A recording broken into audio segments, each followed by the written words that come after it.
পৃথিবীর যদি সব থেকে কঠিন কিছু কাজ হয় সেটা হচ্ছে ছেলেকে বা মেয়েকে পড়াতে বসানো আর পড়াটা রেডি করানো।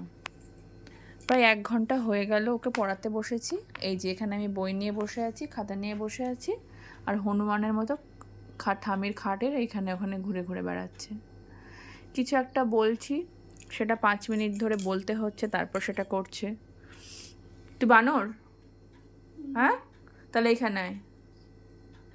এটা এটা লিখতে প্রায় 1 ঘন্টা লাগলো, আগের বর্ণ পরের বর্ণ। আর এখন পড়াতে বসেছি। ঠাম্মি কোথায় চশমার বাক্স, এই যে বালিশ, কাঁথা টাথা সব এই যে ছড়িয়ে ছিটিয়ে রাখলো, রেখে এখন খেলা করছে। আমার মতো সব মায়েদেরই বোধহয় এই অবস্থা। আর সব মায়েদেরই এরকম ছোট ছোট যদি একটা একটা বাঁদর থাকে বাড়িতে, তাদের পড়াতে যে কী কষ্ট সহ্য করতে হয় সেটা মায়েরাই জানে।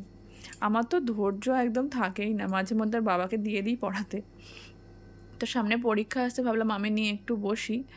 তো এই যে খেলা করে বেড়াচ্ছে। ঠিক আছে, একটুখানি রেস্ট দিয়েছি, একটুখানি খেলা করুক, তারপরে আবার বসতে হবে। এবার শুরু করতে হবে পড়াটা। হুম, না শুরু করতে হবে। গরম লাগছে নাকি? ওটা কোথায় ছিল? চশমার খাপে রেখে দাও। ঠামির না ওটা? ওটা খেলার জিনিস না, রেখে দাও, চশমা থাকে ওটাতে। ঠিক আছে, এবার পড়া করতে হবে, এসো।